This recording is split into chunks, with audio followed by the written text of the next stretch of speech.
Hello, everyone. Welcome to our second episode of the International Theatre Critics Dialogue series. And this is our online series for this year because of the pandemic. But even so, it didn't. We are really happy to have this dialogue online, even though we are not be able to present this event in Hong Kong. And our last episode is talking about the ecology of theater, and we have our host Octavian with us. And for this special episode, we have another very special guest with us here, Tobias. And I think we are going to see the world through theater. So without further ado, I will pass our platform to Octavian and also to Tobias. Thank you very much. Thank you, Bernice. Thank you, Bernice, for this introduction and for the opportunity that you have provided me to actually be able to talk about theater with some of my favorite people in the world in the context of this series of events that you are hosting in Hong Kong. And I think it is important to always say thank you. It's a phrase that can never be overused or devalued. And we need to say it more and more because it's an expression of gratitude, but at the same time, an acknowledgement of how much we mean to and for each other in the context of the pandemic, in the context of what is happening in the world, with the world today. I'd like to say very, very briefly that this is a very special pleasure for me. I am going to be in conversation with one of my dearest friends, Tobias Biancone, who is the leader of the International Theatre Institute, UNESCO, somebody responsible for a lot of projects, for a lot of events, but above and beyond any particular manifestation, for a sense of connectivity that he managed to implement as the modus operandi for this entity. The ITI, as we refer to it, using the acronym, was created more than 7 decades ago.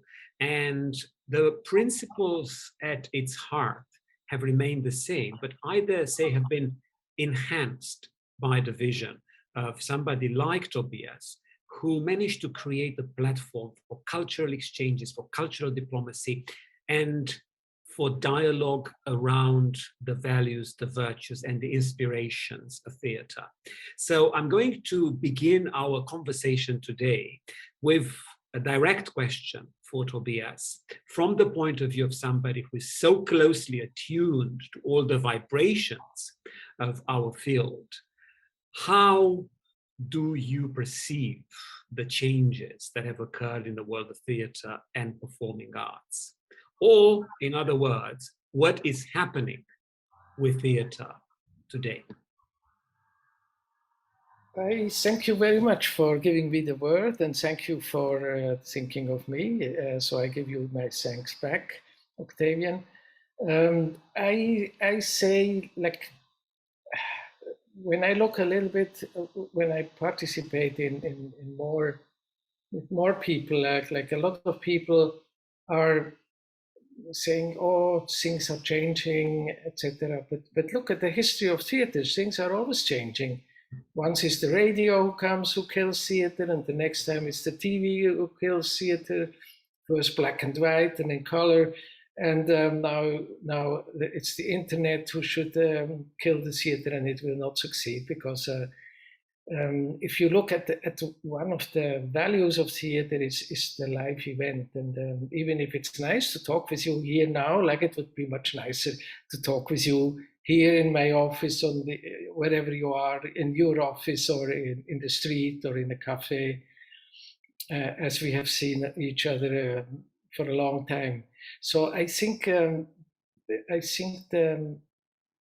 for me, like, theater will transmit the message.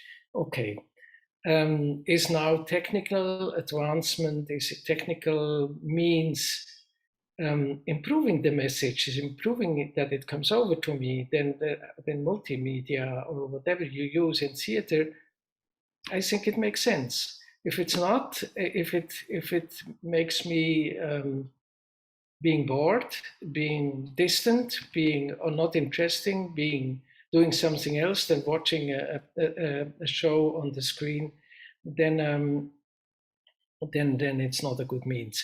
And when I look at this very difficult period, especially for those who are on stage, there's those who are dependent on payment on stage, it's a very difficult time. It's all over the world. It's no countries. Maybe there is one country or two countries who have no problems with COVID, but the rest of them, they all suffer, and then it looks good, and then it looks bad. And then it's people threaten that there will be lockdown, and it's not that I can say it's something unique. It's something very diverse. But when I look at the people, you, me, the theater people, they live with this physical nearness, being in touch, being in front of an audience, and I think let's just take the challenge and see what we can do with it. And there are tough cases, let's help them. And then there are new possibilities, and people are taking it. And when you talk about connectivity, we have a connectivity event of the Network of Higher Education, the Performing Arts, in December, and just Gregory Makoma should be one of the artists we invite for being in dialogue with students. So he said, I'm very sorry, I'm in Lyon, I have a production there, and then I go to do something else. I think he's extremely busy. That means a person from South Africa, he prepared himself well. He never was lazy, he never was desperate. He continued to work, and now he can go out into the world and be with people and continue to work. And I think this is, at the moment, it's like it should start, and it starts, I know. Like with the announcements I have for our newsletter, I can see it starts, people are preparing, we are preparing, and but it needs patience, and it needs to rekindle the enthusiasm and also the passion we have for theater. You cannot, if you leave it, then it's gone. But if you continue, then it continues. I totally agree with you, Tobias, in the sense that passion is perhaps the key ingredient for anything that can be built in the world of theater. And I also echo your thoughts on the notion of the resilience of the theater artists that is always tested. And there is something of a Darwinian process of survival and transformation that we can identify throughout the history of this art form, which has generated change, cultural transformations, but also improvement, innovation, experiment. However, there is one question that I don't think any of us has a definite answer to, but I would very much like to consider asking you for your opinion, your take on it. That is, are we now risking a downturn, a downside in the way theater is understood, regarded by the society? Is there anything happening now that should concern us all with regard to theater's role in a world that seems to be so intensely preoccupied with its own survival, and rightfully so, and threatened by so many dangers that art in general and theater in particular risk being marginalized? What is your personal take on this from the point of view of somebody who understands the transformations, the metamorphosis of theater, but also who realizes that we all need to do something to ensure its existence, its flourishing, its impact from now on? I consider it a little bit from a philosophical viewpoint. Like, you can be in life, you can be effect, and you can be at cause. You can control some of the factors of your life, and some of the factors of your life you may not control, but as long as you intend and work for changing something, then the chances that you can change things. And for me, when I look at the world, the history, the politics, they don't just happen like this. I think there a lot of things are behind the curtain, behind are in the mysterious parts. They are kept mysterious, etc. And how do we know that what is happening on the big echelon of countries against countries, etc.? And what are the intentions behind it? And I can say, I don't know. But with theater, like, I think, sometimes I think people say, oh, I don't know ITI, or I don't know theater, I've never been in theater. So it's not the theater to blame, or it's not it's a challenge we have to face. And it's, when I look now in China, where I am in mainland China, there are so many initiatives that people want to collaborate with ITI. They want to create new festivals. They want to do something very new. And some will happen, some will not happen. But it depends on those people who are willing to do the work and who are willing to change something. And I think the challenge for me now is really to bring the people, the theater that we want them to bring, so that not as a consumer platform, not just go there and then instead of going to eat, you go to a theater. No, in participating in theater, etc. And if we can use this time in going out in villages, in communities, on the street, when we can talk with other people, we can talk with people who never have seen a venue, have never been inside a theater, or maybe when they were a child and then never went there again. But if we can go out and use this time and say, hey, here is something you might like.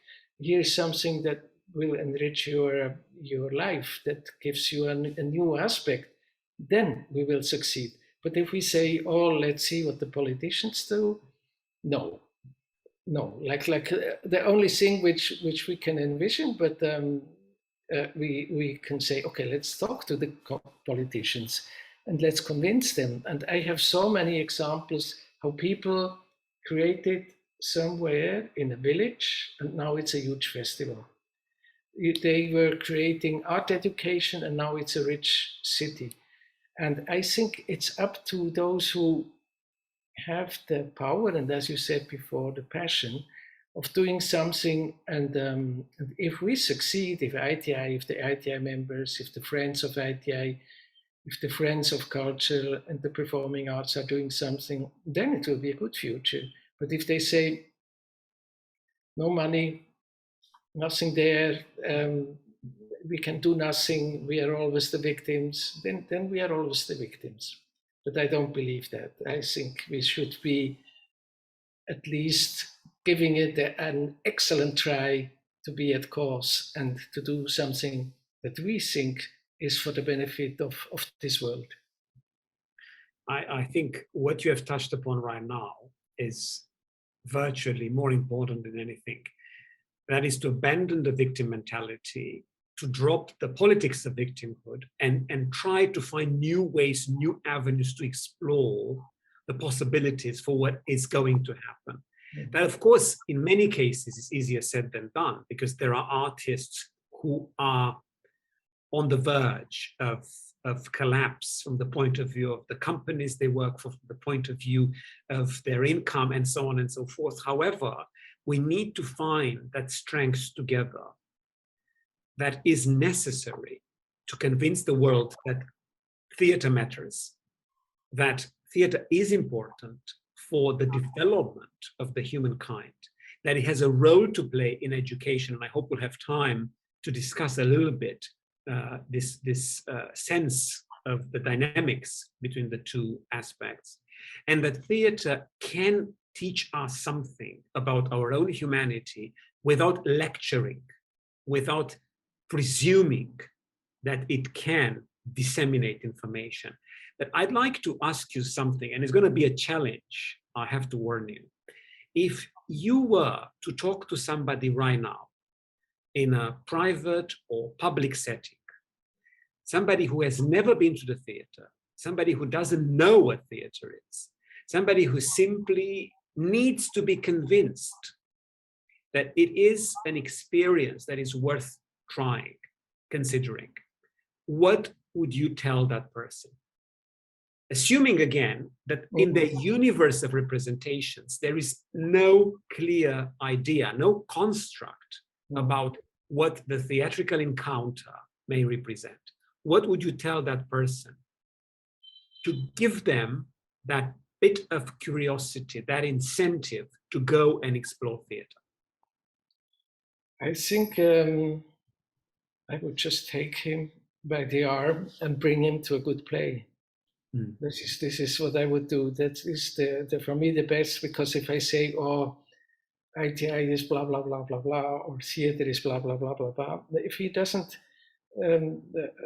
if he didn't experience this, and if you have a child, this is a very good example. If you have a child and you bring him to really a good play, not something which is childish and which is like I don't know, Disney-like, something that he likes to consume. No, where he can shout, and when he can be very nasty, and then you say he doesn't like it, etc. When he's even included, and then he comes out of it and he says, "Oh, I'm proud," like the guy on the stage was talking to me, which I experienced in my whole life, that children were just like me, just astonished what the guy on the stage has doing for the children. And if you manage that, bring them in the theater. I also think, let's do the theater. Let's, like, for example, in Lecce. Lecce is in the south of Italy. They have amphitheater. They're empty. So the people, my friends there, they are doing over and over shows in this site-specific environment. Children are there, adults are there, maybe a little bit more the people who like to go to theater, but they can bring in other people. And sometimes I experience an old man and say, "Oh, this is nice what you are doing." And I think we have just to be open, and we have to. It's a little bit of fight sometimes under theater people. That I remember one conference I was participating in, the question was how to bring the theater or the opera to the people. And then I said, okay, let's do what the Israeli doing when they have a new opera. They go with the mask, with the costume, and they go into a park and they sing. And then people come, they want to be in the picture, and they say, here is the program, tomorrow are we playing for you in the big hall? So they go out. So there was another guy there from a city in Germany. He said, no, and I don't think this is our duty to go out. We are the center. The people should come to us. And you see, like, this is, and I say, okay, maybe this is like this in your city, but I think, you see, like, we have, I don't know how many, 2.5 billion people on this planet, and I would say 2.4 they have never been in a theater, or never been in a theater venue, or even in an open air theater. So let's bring them into it. Then we have a flourishing and prospering scene all over the world. And I think this is the challenge. This is the challenge. But it needs, it's clear sometimes I'm too polite to tell this guy, oh, you're wrong. But other people came to me, this guy is wrong. So, and I think, yeah, you see, like, when you just look at opera, for instance, they receive so much money from rich companies, from rich people, etc. And they think it's, and the opera nowadays, they are really going out. They are going out because they can see that the elderly people, they are dying out, the old sponsors, they need to be somewhere with the society. And I think this is a very good proposition they are in, like that they are aware, let's bring it's not, I sometimes say, let's bring the theater to the people. No, it's like, let's include the people in the theater, let's include them. Like, I think Rimini Protocol does this quite well. Like, I saw something in Grand Palais in Paris in summer, and it was very well done, very well done. I really appreciate that insight, because first of all, the example you provided is ideal in capturing something that happens all the time in our field. The perception according to which people should come to the theater, people should come to the opera, people should simply gravitate around performing arts, because these fields are somewhere above the rest of the society. Therefore, they should be privileged. And both of us know that it is not true, that in fact, theater and opera and performing arts in general depend upon the society. They are a reflection of what is happening in the world, and they cannot exist without a strong bond that you're talking about earlier on. The other aspect that I think is worth further discussing is that if we discuss, for instance, the case of Rimini Protocol and what Rimini Protocol have been doing for a while, there is one question that is virtually unavoidable. And that question is, can theater maintain its integrity? Can theater still have aesthetic value, cultural meaning, and spiritual weight while being so democratic, so accessible? Because many of the experiments that we have witnessed in different parts of the world that are so inclusive and accessible that they invite everybody to participate and be part of what they are proposing are sometimes artistically weak. And that is, I think, a question for us to address in this conversation. Is there a real risk I think of becoming so accessible? Sorry, that it loses its value, that it loses its concentrated sense of spiritual, artistic, creative meaning. And how can theater avoid that peril, which I personally sense is real? I think you touched something, what you say, and I think you understand. You look a lot at probably even more theater shows than I do, because sometimes I have my colleagues who go and say, oh no, you don't need to see that, it's a little bit like that, and then I don't need to do that. I can then maybe go to an exhibition or whatever I like to do, or even to go to eat. Or read is important for me, since the pandemic even more. But I think it has this danger, isn't it? And when you have somebody who means it very well, and then when you go there and say, oh no, my God, this is so bad. I need to go out in the break. How can I escape without anybody seeing me going out? And this is happening to me even. Then I have to sit through and I suffer. And you should not suffer when you go to theater. This is, I think you agree. But I guess when we created, and when I create when I think the idea should be followed to have a network for higher education, I was thinking of there should be higher education so that people can learn, maybe even from other cultures. They can learn techniques so they can do a good job, because even looking at a lot of school productions, students producing, and then you see them making movements to say, why are they doing these movements? Or they say something and you already know it because it's in the movement, it's already included. Then you say, oh shit, this is not good. And then you can say maybe they had a good intention, but what came out was really not aesthetically valuable. On the other hand, I think you agree, you can see something so intellectual, so aesthetically beautiful that it doesn't touch your heart. You are there and you say, oh yeah, okay, good idea, but this has nothing to do with me. So I think what I said, if we can with education help people to improve their skills, improve their stage presence, improve their being able to do something very well, then we have less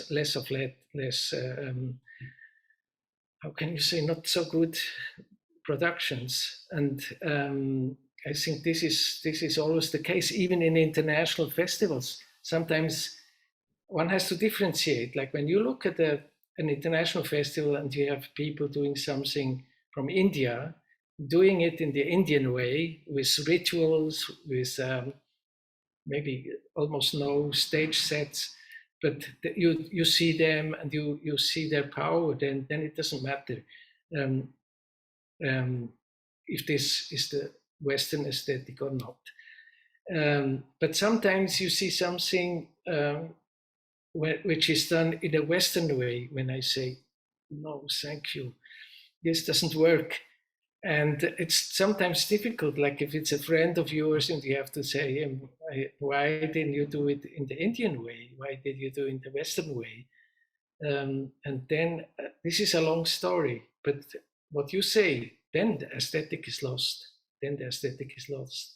And I think the only thing you can do is by training, and I don't mean just only higher education training, because some people who are trained in a theater school, they go out and they cannot act.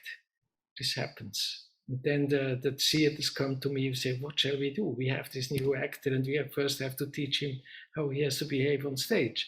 And he has now the master.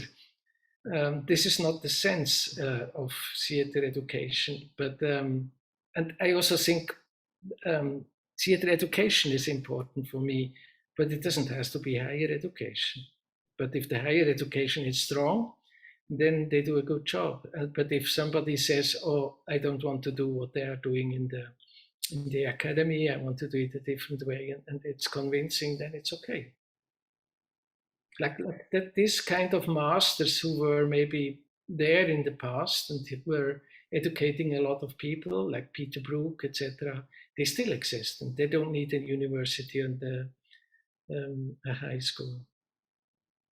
I think what you've just said is very valuable, because, first of all, there is a problem with theater education today in that it is too disconnected from the phenomenon of theater, from the theatrical life as such.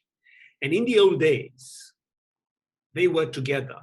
The theater as an institution, and it has always been an institution, and education, teaching and learning, everything that it involves as a craft, as a discipline, as a profession. These days, we have schools that are very far away from everything that is happening in the field. And that problem can be fatal. So I suspect that one of the solutions that we have to be aware of and try to implement as often as possible is to reconnect the process of learning theater with that of being in the theater. Right. And that's something that I suspect you can be most instrumental in highlighting, because of this network that I like us to talk a little bit about now. Not before, however, I mentioned an idea that belongs to Jean Vilar. When he created Avignon Festival in 1947, the same year when Edinburgh Festival was created, in the immediate aftermath of the Second World War, when Europe was in ruins, when people's beliefs in themselves, in the human society, in the chances of human civilization to survive, in the arts and culture, were very, very low. Villard said, we need to create, and I quote, an elite theater for everybody. That perfect balance between the high quality in artistic terms and the accessibility in social terms is, I think, the ideal toward which every single theater artist should strive. Now, let's talk a little bit about the ITI UNESCO network for higher education in the performing arts. You are the person who created it. Sorry, you want to say something about Villard? I wanted to ask you a question. Yeah. Because that was just in my mind lately. And you see, like, when you are a scholar, you are somebody who is very artistic in the way you look at the things. You are with the artist. You can do that. Now, what I think before we go into the education is, I have this question to you. You see, like, when you are educated, you probably were similarly educated than I am. So you go to the theater, okay, you learn how Brecht has done it, you know, learn how UNESCO and Beckett have done the thing. And then when you were a student, were you not inclined to look through the lenses of one of these masters? You see, like I can see here in Shanghai and also all over the world, a lot of people look at theater through the lenses of ancient Greek drama, through the lenses of Shakespearean theater, through the lenses from all the Western kind of theater. It has to be there, it has to be done like that. How are you dealing with that? Like you see, like you go and watch, I don't know, something very new. Is this bothering you? No, I wasn't expecting this question, I have to say. And as a matter of fact, I wasn't expecting any question at all. But people who know Tobias Biancone have come to terms with the fact that there is an element of beautiful unpredictability in the way he interacts with friends and different kinds of interlocutors. So I appreciate that, and I welcome the idea of being asked a question that I think is quite fundamental. Because let's face it, theater is local. Before being universal or global, theater is always for and about a specific community. And that, sooner or later, is embedded in a tradition. So there are different ways of understanding and practicing theater that each emerges from the tradition of a place. And that sense of place is the crux of the value system that we encounter in Latin America, in North America, in certain parts of Europe, which is a conglomerate of different approaches, in Asia, and so on and so forth. Now, of course, we're all educated in the specific confines of a cultural milieu. And we obey the values of the canon that the specific place we are part of relies upon. Now, I'd like to clarify very briefly, because this is a word that many people use, but very few actually, I dare say, understand accurately. Canon. What is a canon? Etymologically speaking, and in the sense of the evolution of theatrical and cultural ideas, the canon is a collection, a selection of works that a particular tradition designates to be studied by the young people under scholarly educational circumstances.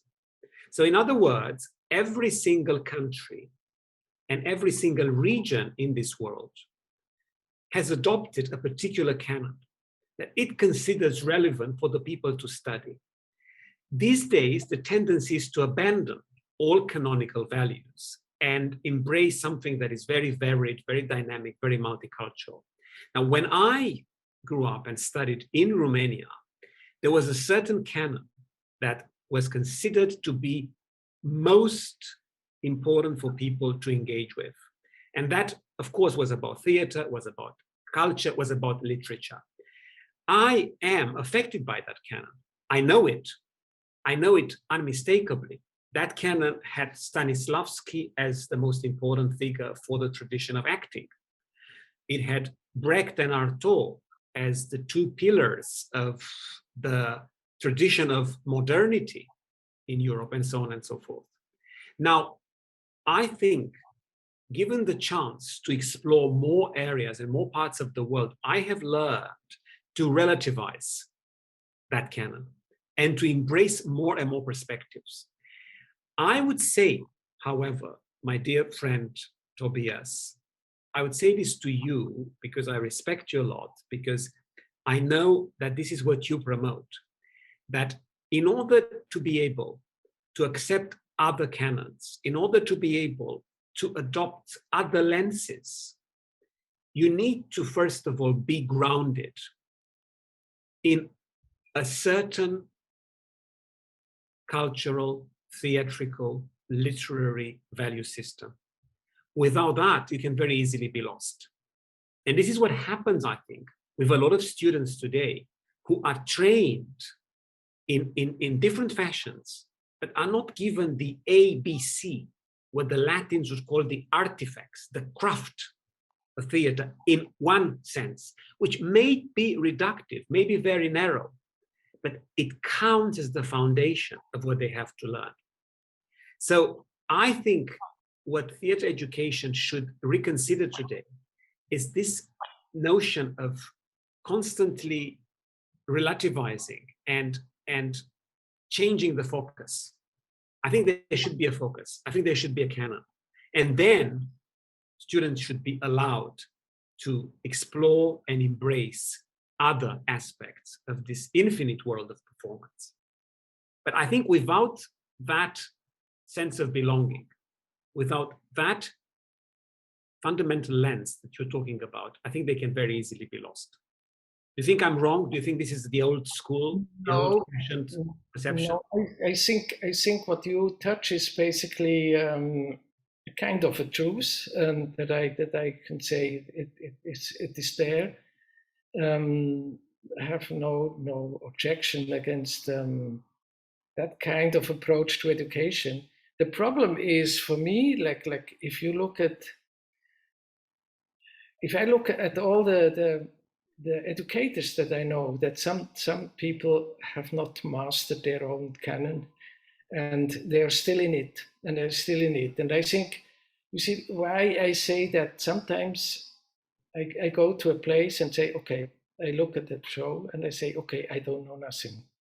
I sit there and I just watch. I don't let my thoughts come in and say, oh, this is like Brecht, or this is like Beckett, or this is like something. So I just block these thoughts, and I look, and then it's much more a pleasure, because you see, you are not filtered. You don't see it through a lens, but it's not easy. It's not easy.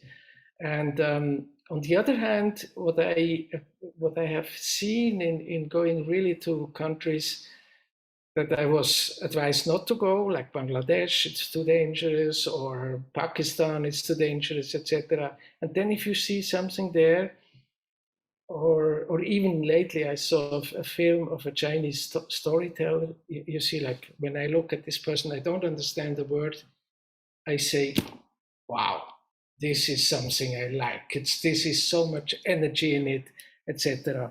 But it's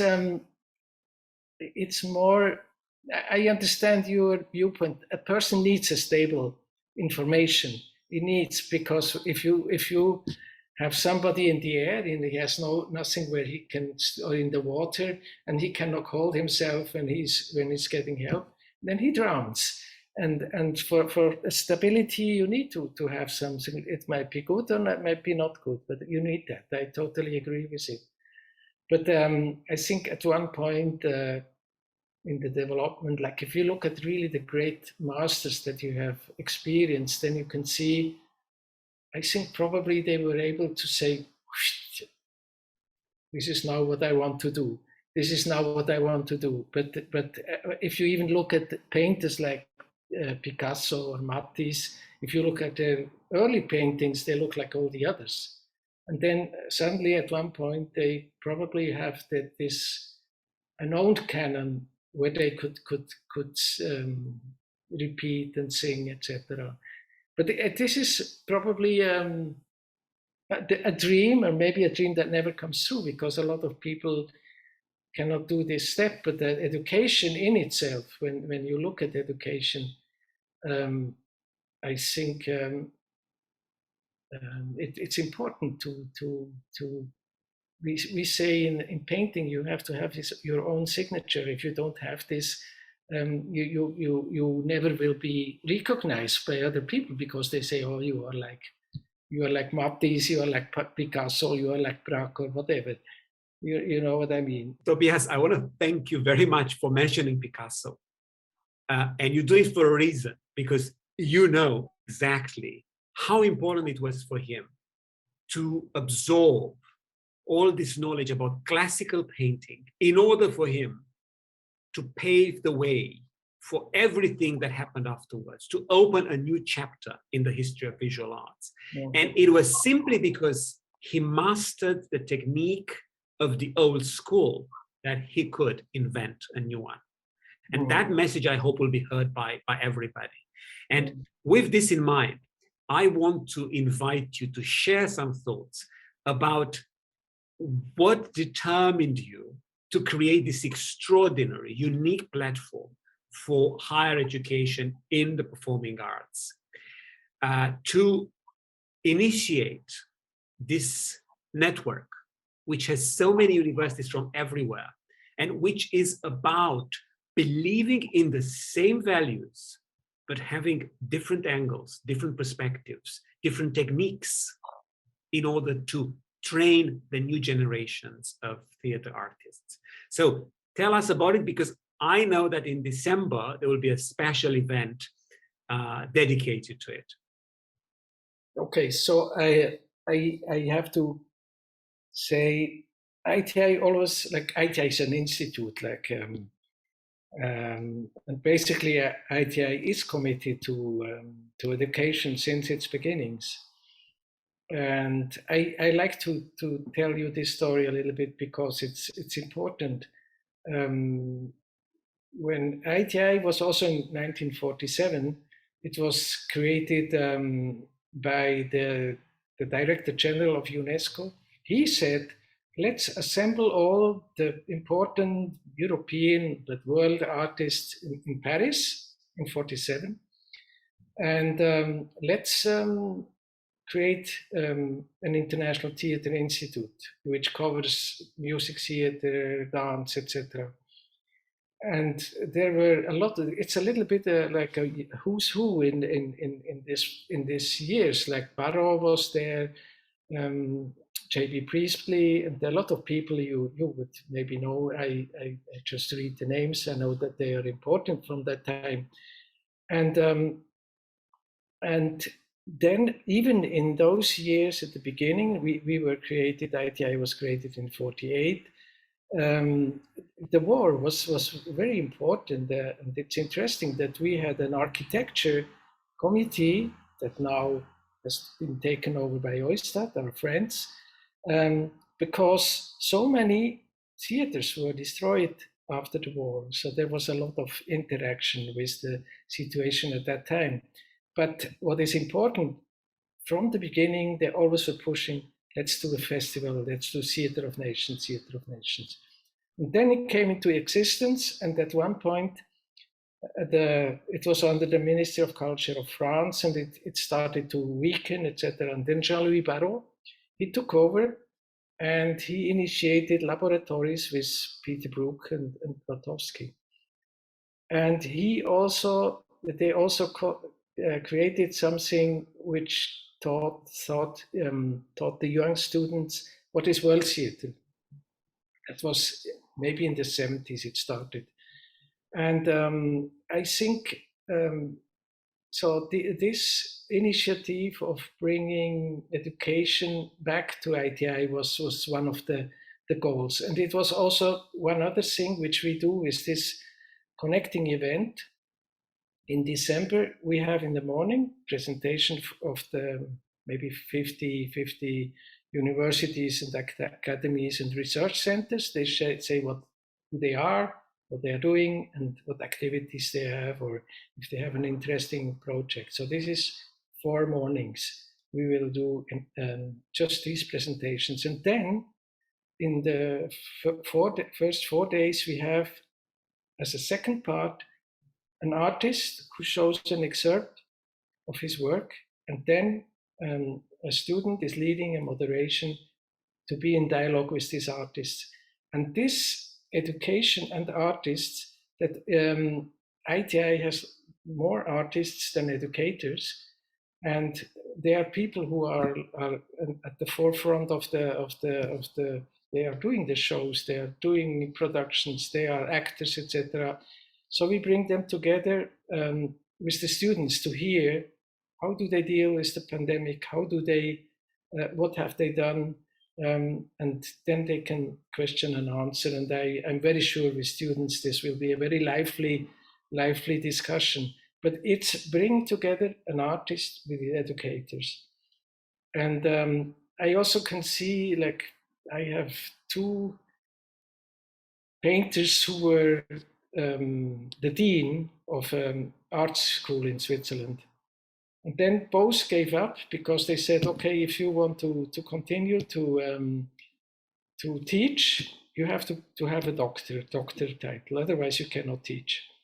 And this is where some of the, I don't know how it is with theater now, but with artists, you need to have the, I don't know how to say, the baccalaureate in French, like the degree of the high school or gymnasium. Otherwise, you cannot study the arts. And both of them said, no, this is not what we wanted. We were artists for sure. They could give us the doctor title, but this wouldn't change it. We are practitioners. We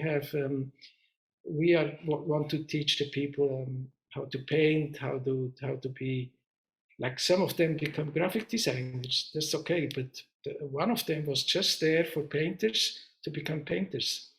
So if this is lost, then it becomes too academic. It needs both.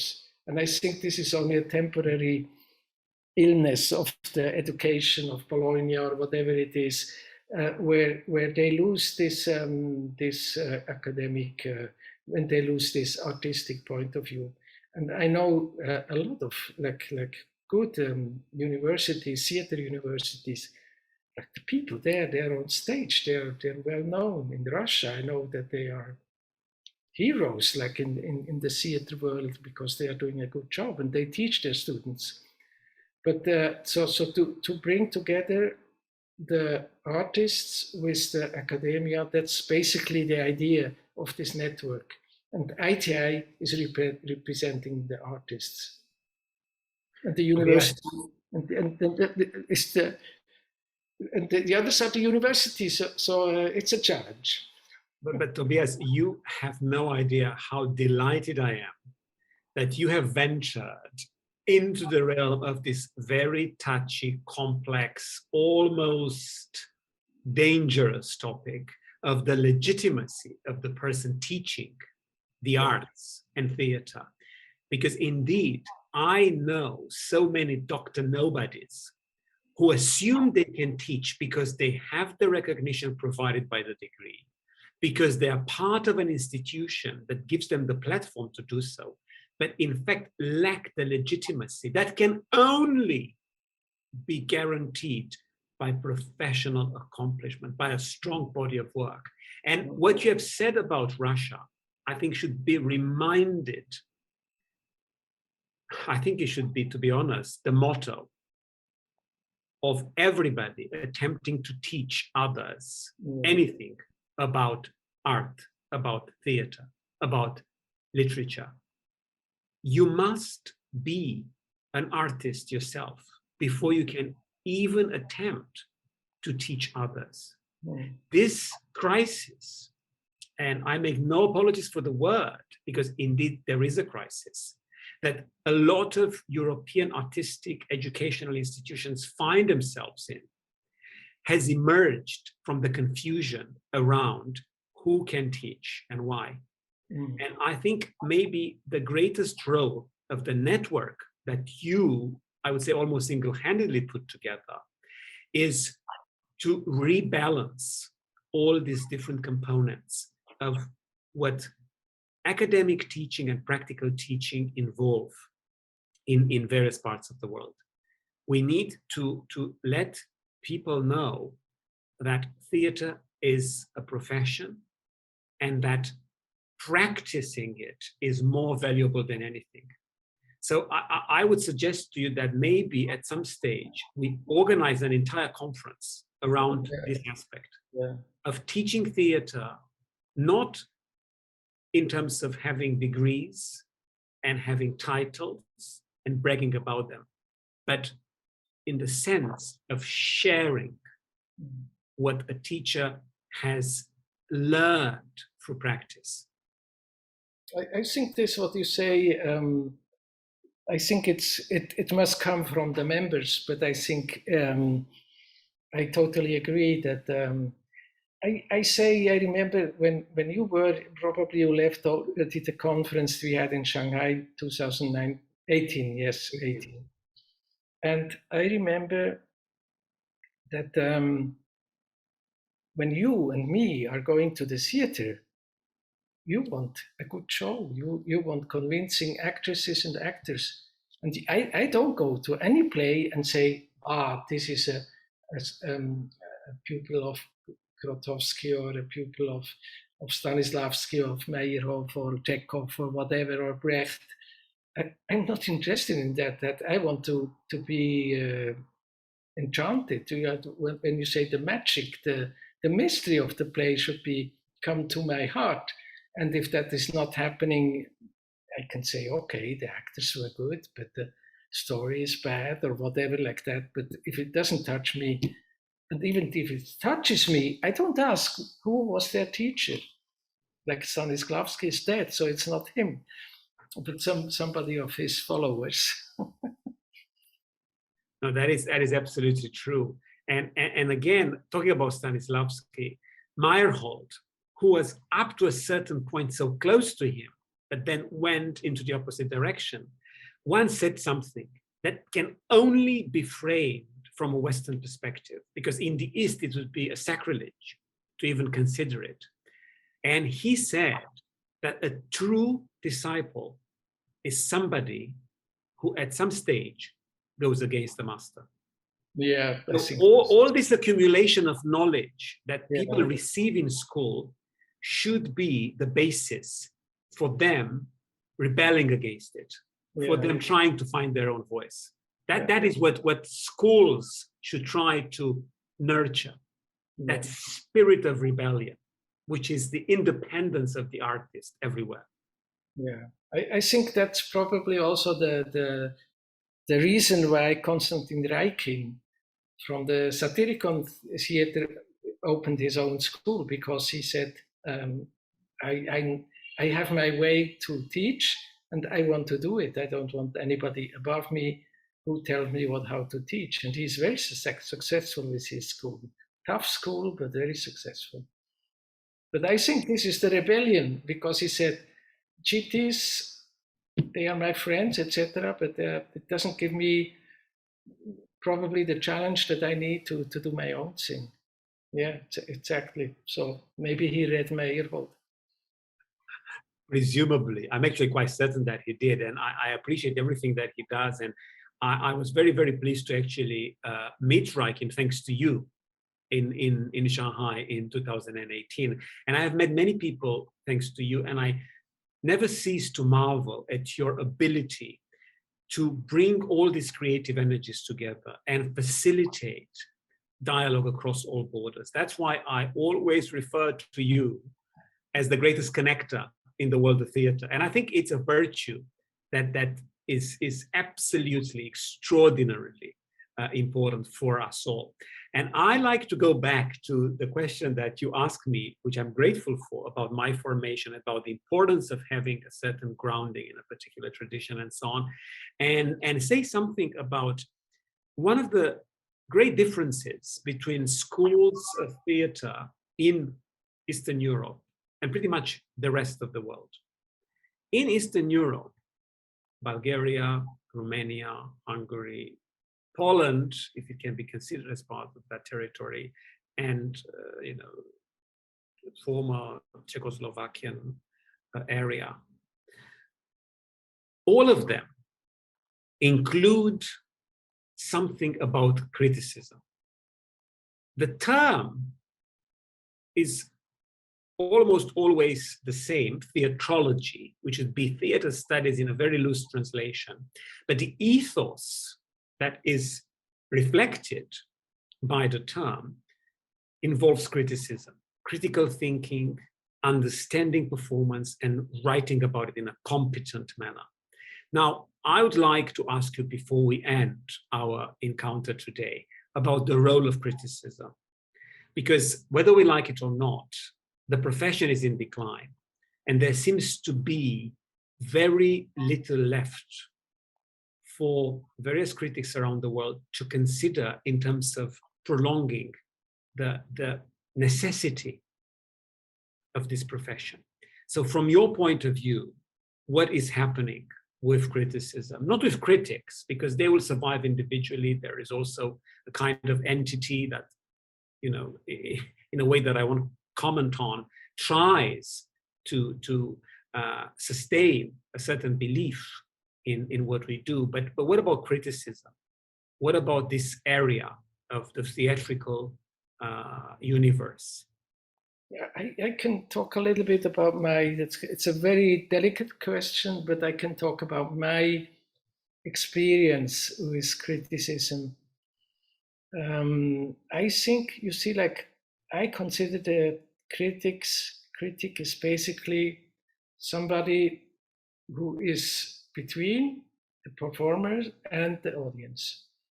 He is there. Now, when I look at things that I have read by critics or by researchers, if I read it, and suddenly I understand, let's say, an author, or I understand the viewpoint, and I understand it opens the door, then I appreciate, and then I even might read it again, or read one passage again and say, oh, this is something I didn't see because I didn't know, and then I appreciate. Then I think the role of the critics should be an eye-opener. It should be somebody who says, okay, this was done under this and this circumstances. This is he can put it into the time, etc. And then when he opens the eye, and then when he even how can I say, even if he can lure you to go into the show, then I think then he does a good job, and he can. And then sometimes you see, like when I read theater critics, but sometimes I stop after two paragraphs because this is nothing, etc. And sometimes I only read the last sentence to see what is the summary, what he says, and then it doesn't interest me, because then I say, yeah, and then you see, like you feel it as a reader if somebody is honest, and if somebody just want to show off. There is these two sides, and I don't like the other kind of just to show off. Oh, I know, I can say, oh, how can I say? I need to give you an example. But please don't give me any names, because that might get at least me in trouble, if not both of us. No. I give you another example. So somebody who is living in China, who is really looking through the lens of being educated, well educated in theater, and also in staging something. So now he was criticizing a Chinese production. So I was thinking, okay, let's read it. I can read it. And then I found out that I liked the Chinese production, but I also liked the person's production a little bit that I saw in the West. But it's not the same. You cannot compare it. It's like pears and apples. Because it's not the same. And I was very much enthusiastic seeing the play in Shanghai and seeing the design. It was Shanghainese, it was a lot of singing on stage, etc. And the criticism was that you cannot do this anymore these days, because it has been done by somebody else in another time. And how does the Chinese person know that? He's not. So I say, no, this is not helping me. Like if you would have said more to the point, as a Chinese production, you cannot do it, then I would have understood it. But this way I can say no. I really liked the Chinese version extremely, because only young people in the audience. And the actors were brilliant. And I didn't notice so much the environment. It was not important that there was like naturalistic things. So you see, like when you, I think this is when I think, no, this doesn't help me. It's you see, like when I would say, oh, you critic, you wrote about a blah, blah, blah show. You cannot criticize that because it was criticized the same way 20 years ago. That would not function. So so to be the intermediary and also to be an eye opener, I think that's the best thing. And really be honest and also say something which you can say, oh, I never have seen such a play, so I'm not a specialist for such plays. Then I would say, this person is modest and is but knows what he writes and what he knows and what he doesn't know. And if that's not there, then criticism. You're right. I think there is an old paradigm that many people cannot escape, and within the kind of rules and regulations that are part of it, the critic is considered to be the judge of the show, and that is not true. They should be more what you suggest, the ambassadors and the interface between the universe of performing arts and the horizon of expectations of various readers and spectators. Now, we don't have much time left, but I couldn't possibly end this conversation, for which I'm very, very grateful to you, Tobias, without asking you about your fears and your hopes for and about the world of theater today. What do you fear the most? And what are you most excited about, on the other hand, in terms of what is happening, what is about to happen, or what might happen with this art form that is so dear to both of us, and I hope to all of us? I think the hopes is that it goes, like, it's easier for me that, but the hopes I know. Okay, the fears, I don't know, like how can I say, like, I have to say, an artist, when we choose a World Theatre Ambassador or World Theatre Message author, we look at the person and say, oh wow, he does a very good thing. We don't ask from which country he is, we don't ask about his sexual orientation, we don't ask anything. Maybe we find out later that she's a lesbian or whatever. Doesn't matter. We just want somebody who brings value. And if suddenly, how can I say, the values of the person, his ability to think, his charm, etc., is then downsized to from what country he is, from what religion he is, from what sexual orientation this is he young, is he old? I don't like, this is my fears, that something just put in a drawer and then you are in this drawer, you're in this drawer. This is my fears, like that people are not thinking, okay, what is acting? What is this person telling me? What is his achievements, etc.? What is he doing? What is he doing in society, etc.? And that's my fears. That's really my fears. And then sometimes I'm a little bit helpless. So if somebody says, oh no, we cannot take this person because he's from that country and this country has this stupid president, etc., then I'm a little bit helpless. So I have to swallow and try to find a good argument to convince. And the hopes are basically, I hope that the individuals become stronger, think for themselves, and people in theater are courageous, do the things they want to do, go out to the society. And these are my hopes, and this is why I continue working in this position that I have.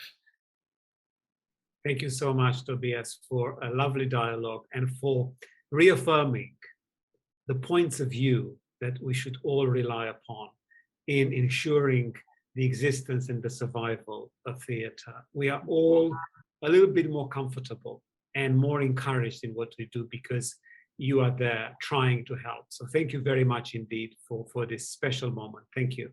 Thank you for this interview. It's always a pleasure to talk with you, to be in dialogue with you, Octavian. Thanks also to Bernice. Yes, thank Bernice, and let's thank everybody who has tuned in to watch and listen to us today. Okay. Bye-bye.